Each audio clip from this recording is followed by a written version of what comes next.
அண்ணா, நான் ஏற்கனவே சொல்லியிருக்கின்றேன், நம்முடைய போட்டி கோயம்புத்தூர் பாராளுமன்ற தொகுதியில் எந்தவித வேட்பாளர்களோடு கிடையாது. இன்னைக்கு வேட்பாளருக்கு ஒரு சென்ஸ் ஆஃப் டெஸ்பிரேஷன் இருக்கத்தான் செய்யும். அதனால் நாம் இந்த விஷயத்தில் தெளிவாக இருக்கின்றோம். எங்களுடைய தொண்டர்கள், தலைவர்கள்,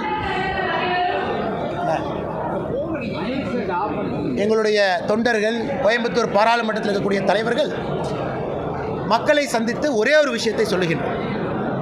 2019 பாரதிய ஜனதா கட்சியினுடைய மேனிஃபெஸ்டோ, தேர்தல் வாக்குறுதி, அகில இந்திய வாக்குறுதி நம்ம படித்து பார்த்தோன்னா 295 இருக்குமுங்க. 295 வாக்குறுதியும் நிறைவேற்றியிருக்கின்றோம்.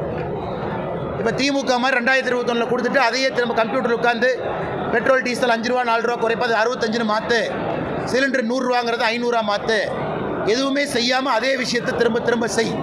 இது பாரதிய ஜனதா கட்சி கிடையாது. 2024 தேர்தல் வாக்குறுதியும் கூட நாம் என்ன சொல்லுகின்றோமோ அதை செய்ய போகின்றோம். அதனால் நாங்கள் செய்துவிட்டு இங்கே நிற்கின்றோம். கோயம்புத்தூரை பொறுத்த வரைக்கும் எந்த சாமானிய மனிதனுக்கும் தெரியும் பாரதிய ஜனதா கட்சி என்ன செய்திருக்கிறது, மோடி என்ன செஞ்சிருக்கிறாங்க கோயம்புத்தூருக்கு. இதை அண்ணாமலை அவர்கள் வந்துதான் சொல்ல வேண்டும் என்கின்ற அவசியம் இல்லை. மக்கள் எல்லாம் பார்க்குறாங்க. கோயம்புத்தூருடைய வளர்ச்சி என்னெல்லாம் நடந்திருக்கோ அது எல்லாம் கூட பாரதிய ஜனதா கட்சி ஆட்சியிலே 10 ஆண்டுகளில் கொண்டு வந்திருக்கக்கூடியது. ஆனால் நாம் தொடர்ந்து சொல்வது, இங்கே இருக்கக்கூடிய எம்பி இத்தனை ஆண்டு காலமாக ஒரு கம்யூனிஸ்ட் எம்பி, வளர்ச்சி வேண்டாம் என்கின்ற பிடிவாதத்தில் இருக்கக்கூடிய எம்பி. இன்னொரு பக்கம் ஒரு கட்சியினுடைய வேட்பாளர் கமிஷன் வாங்குவதற்காக மட்டுமே பாலம் கட்டக்கூடிய ஒரு கட்சி. பாலம் அப்படியே வாங்கியிருப்பாங்க, எனக்கு கமிஷன் கொடுப்பாங்க. ஏன் பாலம் கட்டுறாங்க தெரியாது.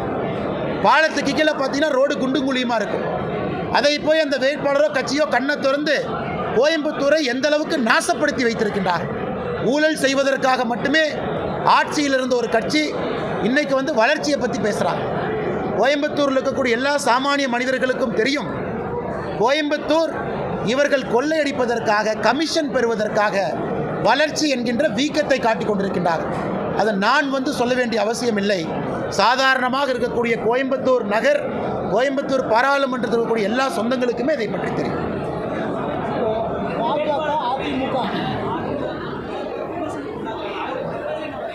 அண்ணா, அதாவது நான் ஏற்கனவே சொல்லிட்டேனே, என்னுடைய சண்டை ஒரு வேட்பாளரை கொண்டு வந்து இந்த வேட்பாளரை பாருங்க, இந்த வேட்பாளரை பாருங்க, இந்த வேட்பாளரை பாருங்க, அதுக்காக இந்த தேர்தலுக்கு வரலைங்க ஐயா.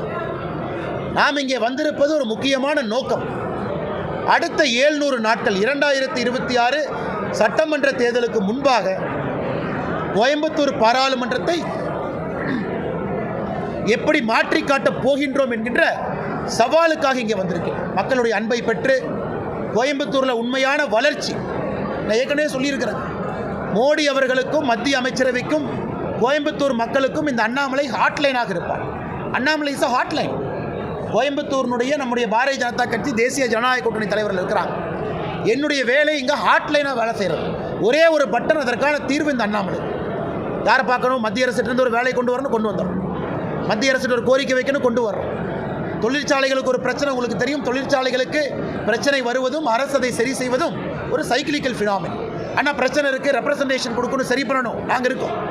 ஆனால் நான் இங்கே கொண்டு வருவது, பாரதிய ஜனதா கட்சி கொண்டு வருவது, தேசிய ஜனநாயக கூட்டணி மக்கள்கிட்ட கொண்டு வர்றது, உங்களுக்கும் மத்திய அரசுக்கும் இணைப்பு பாலமாக மிக வேகமாக வேலைகளை செய்து கோயம்புத்தூருக்கு உண்மையான வளர்ச்சியை கொடுப்பதற்காக வேட்பாளராக நான் களம் இறங்கியிருக்கின்றேன்.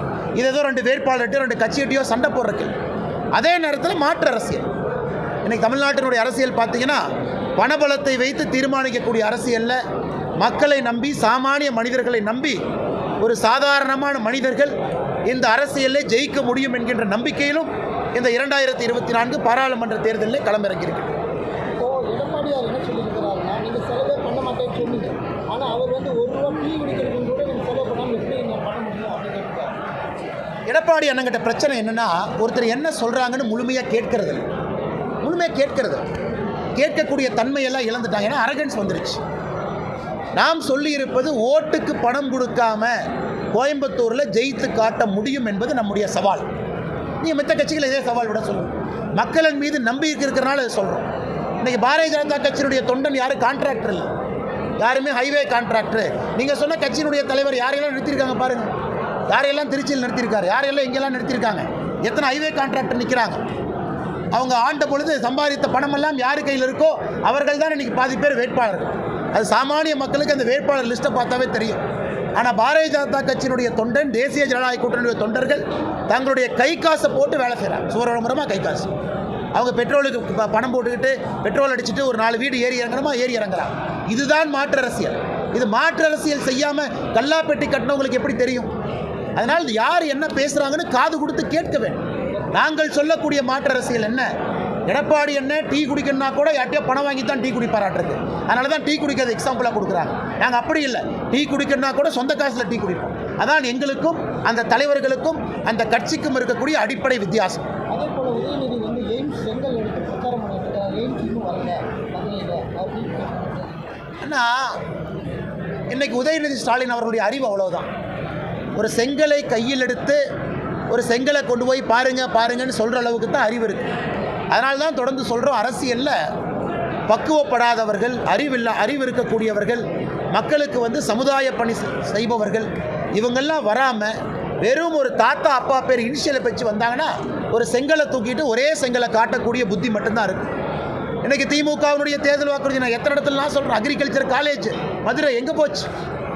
2009 ஆட்சி காலத்தில் நாங்கள் வந்து சிப்காட் கட்டுவோம், எங்கே போச்சு? செங்கல் எங்கே போச்சு? இன்றைக்கி நாம் உறுதியாக சொல்லியிருக்கின்றோம், 2026 ஃபஸ்ட்டு ஹாஃபில் எய்ம்ஸ் மதுரை மக்கள் பயன்பாட்டுக்கு வரும். டெண்டர் முடிஞ்சிருச்சு, வேலை நடக்குது. ஆனால் நீங்கள் அவருடைய தாத்தா கலைஞர் கருணாநிதி புலித்தலையில் கொடுத்த தேர்தல் வாக்குறுதி நிறைவேற்றலை. நான் சவால் விடுக்கிறேன். அவர் கொடுத்த தேர்தல் வாக்குறுதி அவர் வாயில் சொன்னதை நான் சொல்கிறேன். புலித்தலை தேர்தல் நடந்து எத்தனை ஆண்டுகள் ஆகியிருக்கிறது. அவங்க தாத்தா குளித்தலையில் சொன்ன தேர்தல் வாக்குறுதி நிறைவேற்றலை. ஆனால் நாங்கள் சொன்ன 295 நிறைவேற்றிருக்கோம். எய்ம்ஸ் மதுரை 2026 முன்பகுதியில் வரும் என்பதையும் சொல்லியிருக்கோம். அதற்கான டைம்லைன் கொடுத்துருக்கோம். ஆனால் இவங்க 33 மாத காலமாக இவர்கள் செய்த சாதனையை சொல்லலை. இவங்க என்ன பண்ணியிருக்காங்க காணா. இவங்க செஞ்ச ஒரு 2 சாதனையை காணா. இன்னும் நெகட்டிவ் பாலிட்டிக்ஸை தூக்கிட்டு சுற்றுறாங்க. 2024 பாராளுமன்றத்தில் மக்கள் இதற்கு பாடம் புகட்டுவார்கள். அண்ணே கொஞ்சம் சத்தமாக சொல்லுங்கண்ணே.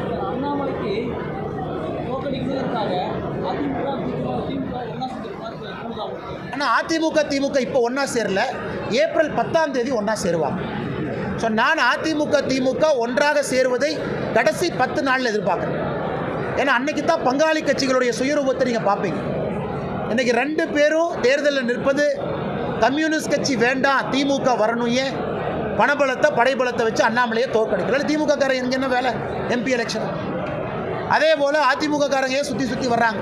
அதனால் நீங்கள் சொல்வது ஏப்ரல் 10ஆம் தேதிக்கு மேலே கடைசியில் அவங்க 2 வேட்பாளரை ஒரு வேட்பாளர் விட்டு கொடுத்து இன்னொரு வேட்பாளர் நிறுத்தி ஓட்டு டிரான்ஸ்ஃபர் பண்ணுறதுக்கு முயற்சி பண்ணுவாங்க. இது வந்து கேரளாவில் பார்த்துருக்கோம், பல இடத்துல பார்த்துருக்கோம்.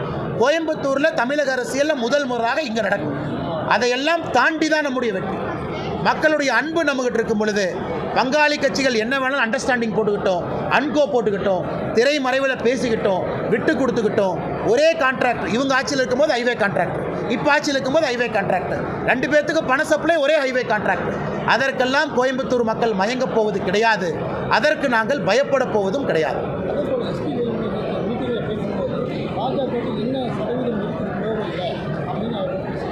அண்ணா, நான் ஏற்கனவே சொல்லியிருக்கின்றேன், இவர்கள் யாரும் புரட்சி தலைவர் டாக்டர் எம்ஜிஆர் ஐயா கிடையாது என்பதை புரிந்து கொள்ள வேண்டும். இவங்கெல்லாம் பணத்தில் கொள்ளையடித்து அதில் ஒரு 2 குரூப்பை உருவாக்கி அதன் மூலமாக அரசியல் பண்ணுறோம். நீங்கள் சொல்கிற பேரோ நீங்கள் சொல்கிற கட்சி தலைவர், இவங்களாம் புரட்சி தலைவர் டாக்டர் எம்ஜிஆர் ஐயா கிடையாது. மக்கள் நாயகனாக மக்களுக்காக பணி செய்து வெற்றியோ தோல்வியோ மக்கள்கிட்ட இருக்கிற அரசியல்வாதி கிடையாது. இவங்கெல்லாம் 5 வருஷம் மந்திரியாக இருந்திருக்காங்க, சம்பாரிச்சிட்டாங்க.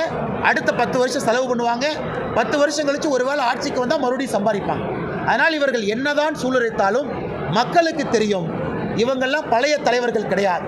ஒரு ஃபெனாயில் வாங்கினா 10 ரூபாய் 40 ரூபாய்க்கு வாங்க. கொரோனா காலகட்டத்தில் ஒரு ஹாஸ்பிட்டலுக்கு 100 ரூபா பில்லை பெட்ஷீட்டை 500 ரூபாய்க்கு எழுது. அப்படித்தானே கொள்ளையடிச்சவங்க. அல்லது ஒரு திட்டத்தை மத்திய அரசுடைய ஸ்மார்ட் சிட்டி திட்டத்தில் 30% கமிஷனை கொள்ளையடி. அதிலே வந்த பணத்தை வைத்து கொண்டு பேசுகிறாங்க. இவங்க என்ன மக்கள் தலைவர்கள்? இவங்க என்ன சமுதாய தலைவர்கள்? இவங்க என்ன அடிப்படை மாற்றம் பண்ணியிருக்காங்க? கோயம்புத்தூரில் என்ன அடிப்படை மாற்றம்? ஊர் சூடானது தான் மிச்சம். ஒரு குளுமையாக அமைதியாக இருக்கக்கூடிய ஊர் இன்றைக்கி 2 டிகிரி 3 டிகிரி வெப்பநிலை ஏற்றிருக்காங்க. ஒரு 2 வீலரில் இந்த ஊரில் போக முடியுமானே? மாஸ்க் போடாமல் ஒரு மூச்சில் ஒரு துகள் கலக்காமல் போக முடியுமானே? ஒரு ஆரோக்கியமான சாலைகள் இங்கே இருக்கானே? ஒரு நல்ல ஒரு பார்க் இருக்கானே, மக்கள் எங்கேயாச்சும் குழந்தைகளை கூட்டு நடந்து போக முடியுமான்னு, என்ன செஞ்சுருக்காங்க, என்ன வளர்ச்சிங்கிறாங்க. நீங்கள் வளர்ந்துட்டா வளர்ச்சியா? 10 வருஷம் மந்திரியாக இருந்து கொள்ளையடித்து ஊழல் பணத்தை ஒரு இடத்துல பதுக்கி வச்சுட்டு அது தேர்தல் நடத்தும் போது பணம் கொடுப்பதற்காக பணத்தை அள்ளி இறைத்தால் அது வளர்ச்சியா? அது வீக்கம். அது கோயம்புத்தூர் மக்கள் நன்றாக உணர்ந்திருக்கின்றாங்க. போஸ்ட் மேனாக வேலை பார்க்குறதுக்கு ஒரு கட்சியா? 2024 ஆட்சிக்கு பாரதிய ஜனதா கட்சி வரப்போகுது. வேலை செய்வதற்காக நாங்கள் இருக்கின்றோம். மக்கள் எங்ககிட்ட கேள்வி கேட்க போகிறாங்க. நாங்கள் ஓட்டு போட்டால் நீங்கள் மத்திய அரசிட்ட பேசி என்ன செய்கிறீங்க? போஸ்ட்மேன் நீங்கள் என்ன பண்ணுறீங்க கேட்டால், இல்லை மத்திய அரசு யாராச்சும் வந்தால் இதை போய் நாங்கள் செஞ்சு கொடுப்போம். அதுக்கு எதுக்கு பாராளுமன்ற தேர்தல் நிற்கிறீங்க? அல்லது இந்தி கூட்டணி வராது என்பது உண்மையாக தெரிஞ்சு எதுக்கு இவ்வளோ பிரச்சாரம்? ஆனால் தமிழ்நாட்டு மக்களுக்கு தெரியும் மோடி ஐயா வரப்போகிறாங்க. கோயம்புத்தூர் மக்களுக்கு தெரியும் அவர்களோடு இருக்கக்கூடிய வேட்பாளர் நமக்கு வேண்டும், ஹாட்லைன் வேண்டும், ஒரு பட்டரை ப்ரெஸ் பண்ணால் தீர்வு வேண்டும். மக்கள் எக்ஸ்கியூஸ் கேட்குறதுக்கு இல்லை. எம்பி ஆகிட்டீங்க, ஏன் வேலை நடக்கலை, இல்லைங்க ஆட்சி பிஜேபி வந்துருச்சு நான் என்ன பண்ணுறது, அதுதானே 10 வருஷமாக எக்ஸ்கியூஸு.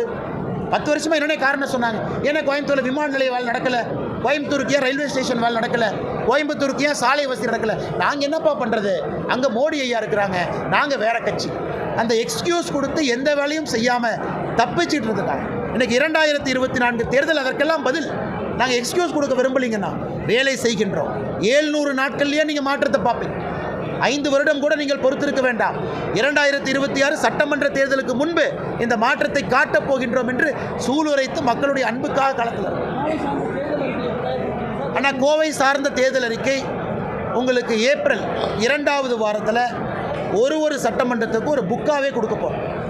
இருக்கக்கூடிய பிரச்சனைகள் எப்படி தீர்வு கொடுக்க போகிறோம், அல்லது அடுத்த கட்ட வளர்ச்சி எப்படி என்பது ஒரு சட்டமன்றத்திற்கும் 6 சட்டமன்றத்திற்கும் தனித்தனியாக. ஏன்னா இங்கே பார்த்தீங்கன்னா சூலூர் பல்லடத்தினுடைய பிரச்சனை வேறு, கோயம்புத்தூர் நகரத்தினுடைய பிரச்சனை வேறு, கவுண்டம்பாளையம் கொஞ்சம் தூரத்தில் இருக்கக்கூடிய பிரச்சனை வேறு, கோயம்புத்தூர் மத்திய பகுதியினுடைய பிரச்சனை வேறு. அதனால் எங்களை பொறுத்தவரை 6 சட்டமன்றத்திற்கும் தனித்தனியாக தேர்தல் வாக்குறுதி கொடுக்க இருக்கின்றோம். அது எல்லாத்துக்கும் டைம்லைன் போட்டு இதுக்குள்ளே அதை செய்து காட்டுகின்றோம் என்று டைம்லைனோடு தாங்கன்னா 2024 தேர்தலை சந்திக்க போகிறோம். யார் சொன்னாங்கண்ணா? அண்ணா காலங்காத்தால் 2 மணிக்கு போய் வீட்டில் கதவை தட்டி கைது பண்ணுறாங்கல்ல, ஜனநாயகமாக? சமூக வலைதளத்தில் ஒரு பதிவு போட்டால் சேஷாத்ரி போன்றவர்களை கைது பண்ணி உள்ளே வைக்கிறாங்க, ஹைகோர்ட் கண்டனம் தெரிவிக்குது. அது ஜனநாயகமா?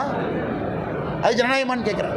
அதனால் ஜனநாயகத்தை பற்றி பேசுவதற்கு ஒருவருக்கு தகுதி இல்லைன்னா எப்படி ரஷ்யாவில் ஸ்டாலின்கிற பேர் ஜனநாயகத்துக்கு எதிராக இருந்தாங்களோ அதே மாதிரி தமிழ்நாட்டில் இருக்கக்கூடிய ஸ்டாலின் என்கின்ற பெயரும் ஜனநாயகத்துக்கு எதிராக தான் இருக்கிறார். 2 ஸ்டாலினுக்கும் ஒப்பிகை போட்டிங்கன்னா எந்தவித மாறுபாடும் இல்லை. அவங்க சீக்ரெட் போலீஸை வச்சு 2 மணிக்கு தூக்குவார், இவர் ஸ்டேட் போலீஸை வச்சு 3 மணிக்கு அரெஸ்ட் பண்ணுவார்.